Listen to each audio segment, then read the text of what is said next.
I am a patient person who doesn't like to play unfinished games, so every time I hear that episodes of a new Telltale series are coming out, I already know that I'm just gonna wait for them all to come out, and this time I'm really glad I did. I can barely imagine how agonizing the wait between these Wolf Amungus episodes must have been, not just because the cliffhanger endings are there, but also because it's a detective story. It's a murder mystery where the smallest plot points and the tiniest little bits of evidence stay relevant between episodes. Which isn't that big of a problem when you have to wait a week for a TV show, but it seems a bit unreasonable to expect your audience to remember little details over a wait time of 80 days.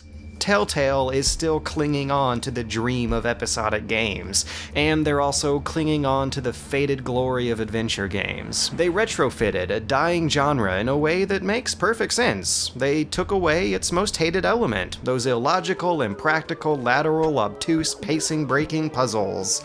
They smoothed out those puzzles and replaced them with an RPG-style choice tree, and it turned out to be a great narrative railroad for their games to ride on. And with The Wolf Amungus, they kinda took a step even further away from the genre roots. You occasionally walk around and pick up clues off the ground, but that's not really your default mode of interaction with this game.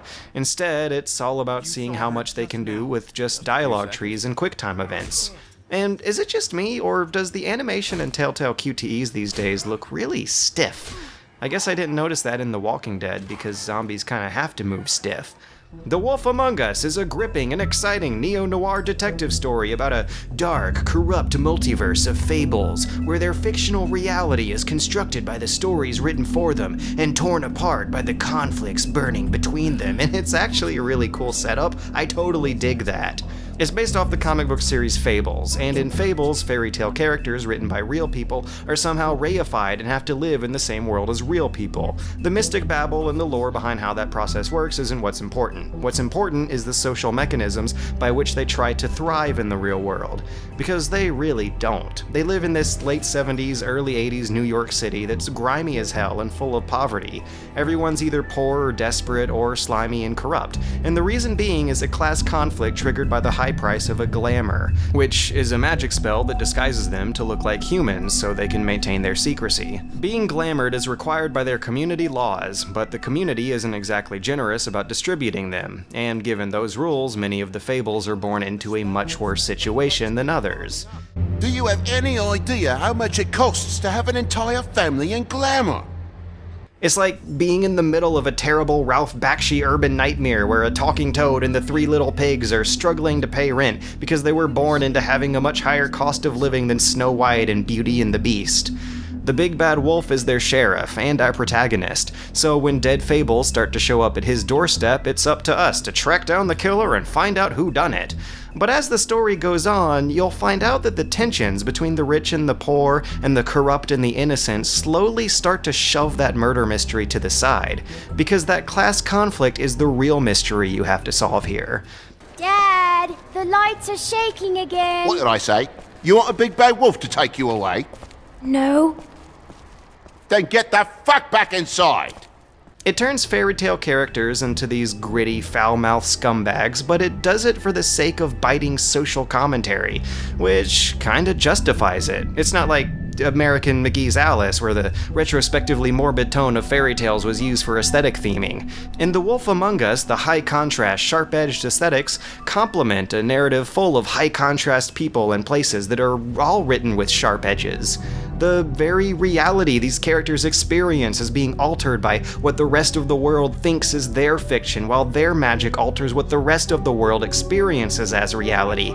Between all the disguises, the transformations, and the mind-altering trances, you have a story that is just as paranoid and psychotic as it is morbid and macabre. It's also funny. Ugh, this shit'll kill ya.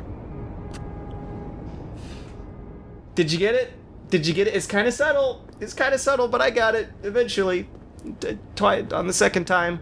I appreciate it, but one problem it has is that these inhuman characters are trying to act out a very human drama, and all the little rules they have to follow kind of undermine the weight of that drama. The least interesting parts of this game are the long, drawn-out QT action sequences that always play out at least once per episode. They're awkwardly animated, they go on for too long, and they're too gory for what they're actually accomplishing. But not that I have a problem with gore, there's just a real disregard for bodily injury written into the rules of the Fables verse.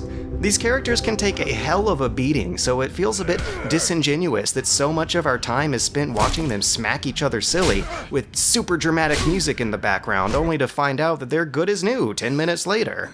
The slow-ass menu du jour here is an encyclopedia codex that updates in the middle of conversations, and it updates more often than the game takes breaks for you to check it out. And you kinda have to check it out to understand some of the lines these characters say, and I guess that problem folds into the same problem of these characters being inhuman.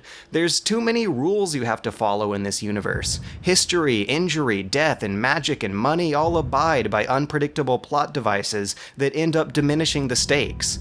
Bigby turns into an increasingly bigger and badder wolf at all the most convenient moments. Towards the end, it feels like the writers are more interested in servicing the fans who couldn't wait to see Bigby's epic final form, rather than the fans who couldn't wait for a surprising and satisfying reveal for the serial killer.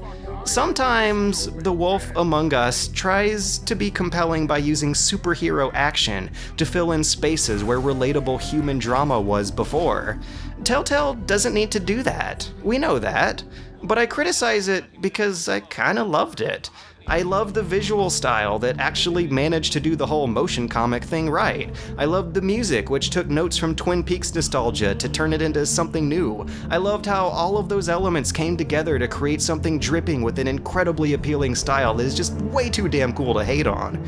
But most of all, I loved the unsettling cerebral edge behind the premise of this story. The Walking Dead was a tearjerker, but The Wolf Among Us is a chin scratcher. It manages to be just as artsy and postmodern as it is schlocky and pulpy. And what it helped me learn, after previously playing through the first Walking Dead, is that maybe getting your audience to cry isn't the ultimate emotional end goal of all fiction. Maybe getting your audience to think is just as good.